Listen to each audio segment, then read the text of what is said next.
Ayan po, luto na po ang sausage. Luto na rin yung hotdog.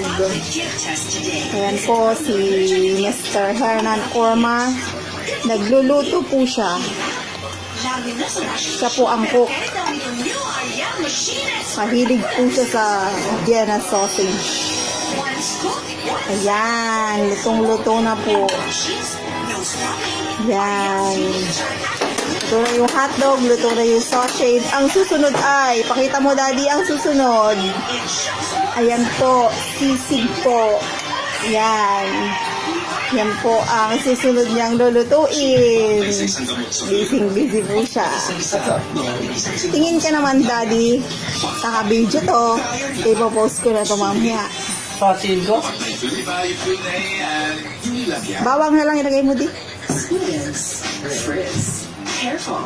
Stop hiding these signs of damage. Don't intense repair. Ayan po, naghuhugas po siya. For touchable Ayan po siya. damage repair every day. Ayan po siya, bisig-bisig po siya. More, only 5 Ayan pesos. po, bisig-bisig po siya sa paghiwa ng bawang. Sino nga nanganganib? Bakit tayo narito? Kompleto na basta. Ayan. Kumikita na rin ang lahat. Ayan po siya. Ayan po. Ito naman po ang aking anak. Nag-ML. Ayun po yung isa. Nag-ML din. Yan po ang ginagawa nila dito sa bahay. Ito po si Hernan Orma. Naghihiwa ng bawang. Yan. Hiwa-hiwa ng bawang. Chef Hernan.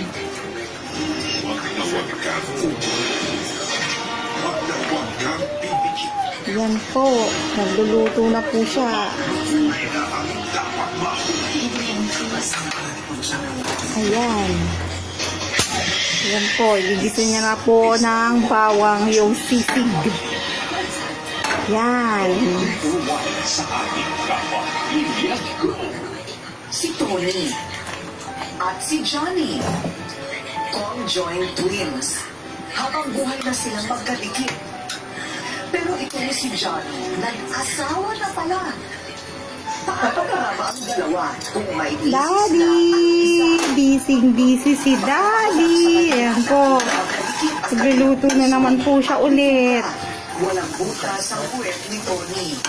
Pero kahit noon pa man, hindi naging pabigyan Nagluluto po si Hernan Orma. Daw kaswerte na maging atraksyon sila sa karnaval. Dito, natustusan ang kanilang pangangailangan sa araw-araw. Sabi ng nanay ko, Daddy! nagbigagan ng gift sa inyo. Daddy! Habang sila'y lumalaki, nagtataka sila kung bakit kakaiba sila sa ibang bata. Nangangapoy na po ng bawang. Sarap. Kasi sa kalagaran, hirap kami tumakbo. Maski kinukot ka kami ng mga tao, kaya talagang itong kapanaran namin, tanggap namin ako. Dahil sa Ayan na po. Malapit na pong magisa ang bawang. Kahit grade 2 ang naabot lang nila, marunong naman sila magbasa at magkwenta.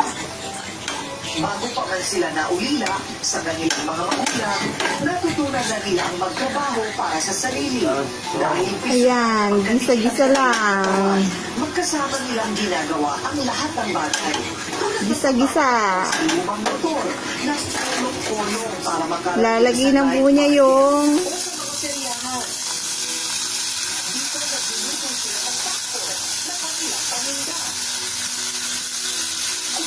yan po.